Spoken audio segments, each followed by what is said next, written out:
What's up, everybody? Welcome to week 52 here on the 52 Horrific Weeks in 1981 series. I am your host, Moon616, and thank you once again for stopping in.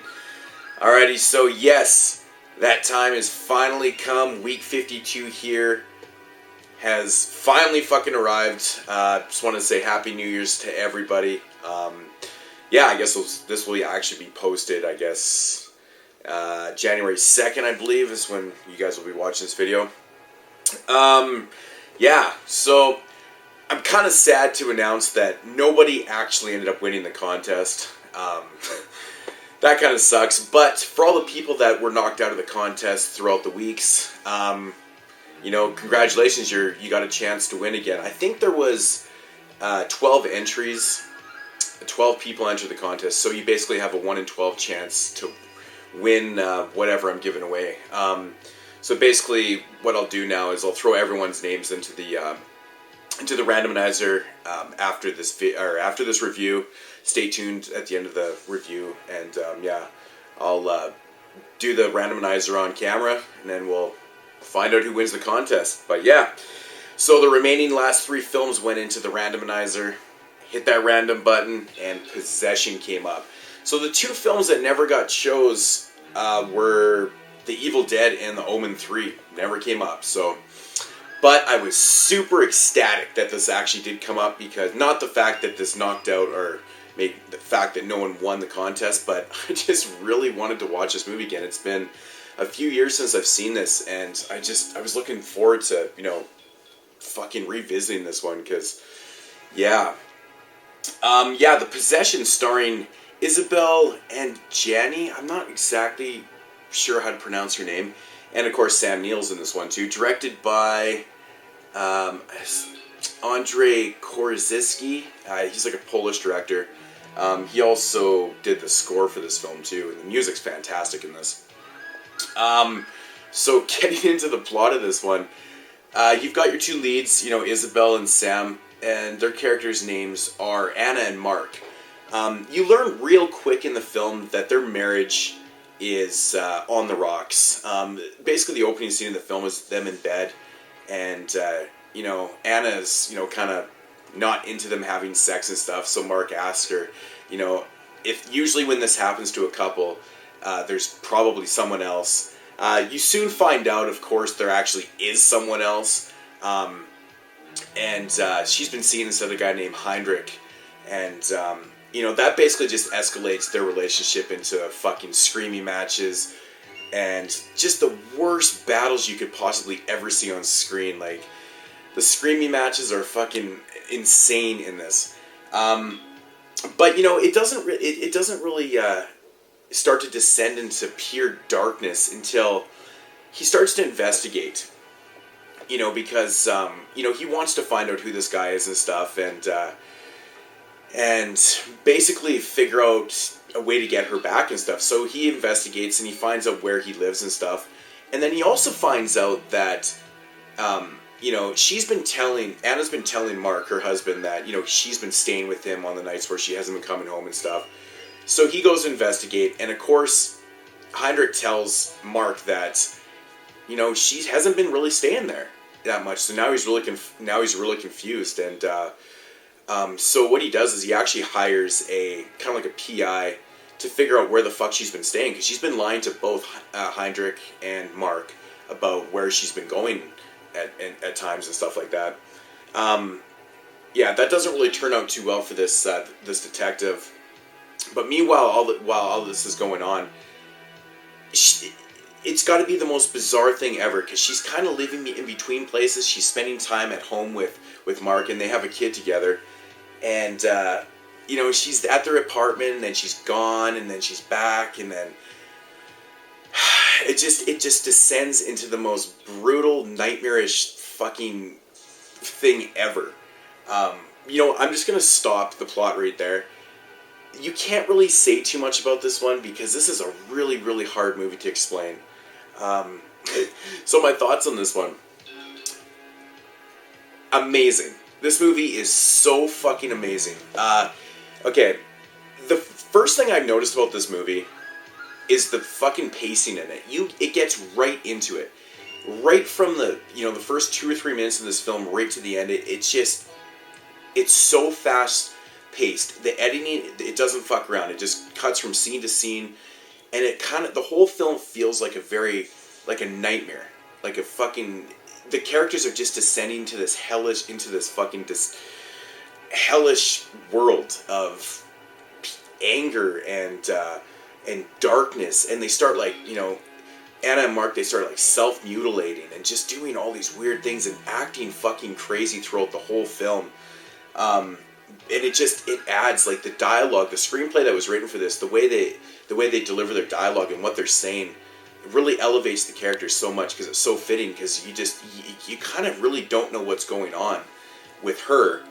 You know why he's kind of descending into this dark nightmare world, because he's fucking crazy for Anna. He realizes that he can't live without her, so you kind of see his point why he's going nuts, but you don't understand why she is the way she is.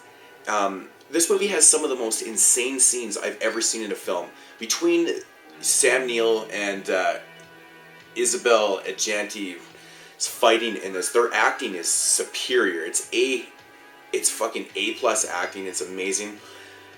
There's a scene in this movie where Anna's character, she fucking is in a subway. It's nothing like I've ever seen in my life. It has to be the longest nightmarish scene I've ever seen. If you've never seen this movie, this is the hardest shit ever to explain or review, because you don't really want to say too much. I will say that there is something going on with Anna that she's basically trying to please something else. I just don't want to say the wrong thing. I don't want to give anything away. All I gotta say is that you have to run out and find this movie, purchase it, watch it, because it really has to be seen to believed. It's just a brilliant film. It's very stylistic. There's amazing camera shots in this. It's got an awesome score. The acting is superior, and it's the weirdest fucking movie ever.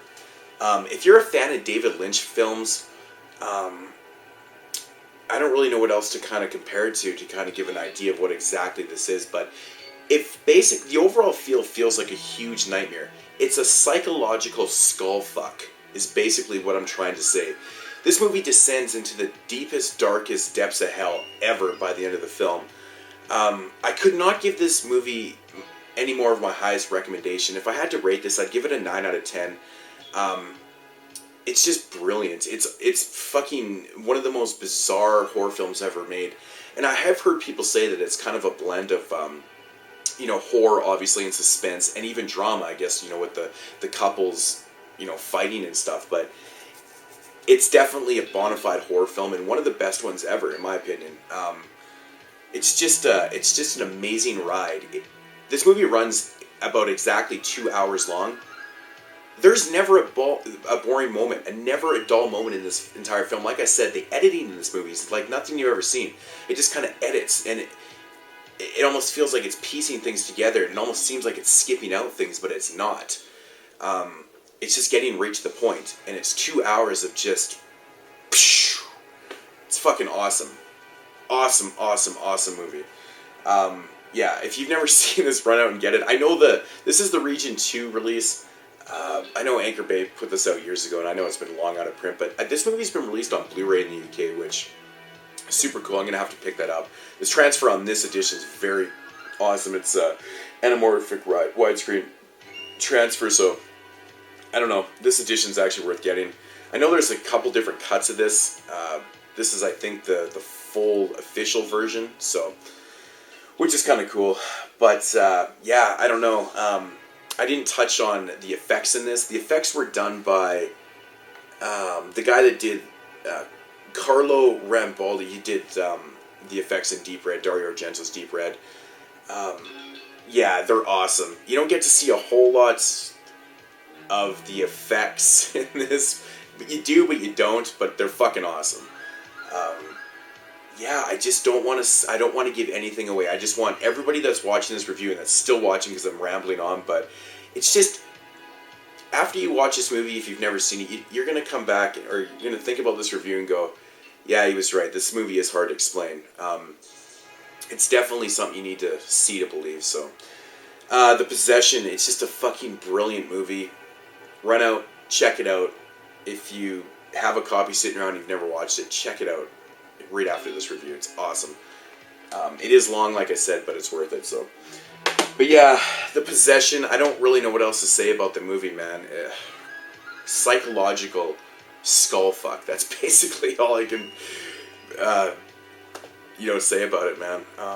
I'm sorry if I'm just rambling on. It's like 3:30 in the morning right now. So, but anyways, stay tuned. I'm gonna have the results of the contest coming up here, and and actually before I do that, I will announce that starting, well, I guess this week, the first week of 2014, I'm gonna have a brand new series coming up. It's gonna be the 52 horrific weeks of 1988. So yeah, so that's going to be another year of reviews, everything from 1988. I do have a lot more than 52 movies that are going to be in this one. I probably will run a contest maybe at the midpoint of the year. There's no point in starting up now because I doubt anybody will end up getting the last review. Yeah, so that's the special announcement. 1988 is the year I'm going to be doing next. Lots of cool movies. And I think I have around 60 to 65 films or something that are going to be on random. So there is going to be a bunch that aren't going to get done, but it'll still be cool. I'm hoping that it's going to work out as good as this one. I just want to thank everybody that supported this entire series. I'm very proud of myself that I actually finished this. I know doing a year-long series is like a big commitment, and I'm proud that I never missed 1 week. And once again, I just want to thank everybody that's been following this. I know there's very few people that's followed it from day one to now, because it's hard, it's like a year, but anyways, guys, I'm rambling along around. Fuck, I'm just tired. Whatever. Let's get right into the contest results. I'll be back with you guys in a minute, so peace. Alrighty, so yeah, here are the entries for the contest. We've got 74 Poker, David K, Double Shot J from Body Bags. We got Andy French, Madison Mayhem, Mrs. Snick is 21, Clive Craven, Jason Whitney, Rodney Davis, Colfie, Aaron Pinn, and my boy James 1RX1, from the UK. Alrighty, so these are the 12 people that entered the contest, and yeah, now you got a 1 in 12 chance of winning. So basically what I'm going to do here is I'm going to pick a winner, and I was originally going to pick something to give away, but what I'm going to do now is, if you get picked, just send me a list of like 5 Blu-rays that you're looking for, or that you're interested in having, and I will pick something from that list, so you kind of know what you'll be getting, but at the same time you won't. So anyways, let's get right into what everyone's watching this for, is to find out who wins, because I'm sure everyone just skipped the review and went straight to this, so just fucking with you guys. Alrighty, so let's hit this randomizer. This is exactly what I've been doing all year. Random. And we've got David K. David Cohing wins the contest. So congratulations, David. Fucking awesome. He's been a really big supporter of my channel, so that's really nice that David won. Yeah, congratulations, buddy. So I want you to just send me a list of, 5, 6 choices or whatever, and I will pick out something from that list to get for you. So congratulations, David. And yeah, thanks for supporting the series. I know you've been a big supporter of not only this series, but you've been a big supporter of our podcast that we've been doing too. And I think you're just an amazing YouTuber too. I love what you're doing with your new series too. It's got a very Twilight Zone feel to it. I love it. But yeah, anyways, guys, that's the 52 Horrific Weeks in 1981 series. Like I said, I will be back at the end of this week with a brand new series. It'll be the 52 Horrific Weeks 1988. So I hope you guys are looking forward to that. It's going to be a fun year because there's so many fucking good movies that came out that year. The interesting thing is there's a lot of random sequels in there. I'm not 100% sure if I might take out a couple of the random sequels out of the list, but that remains to be seen. But yeah, anyways, guys, thank you. It's been a fun year, and peace out.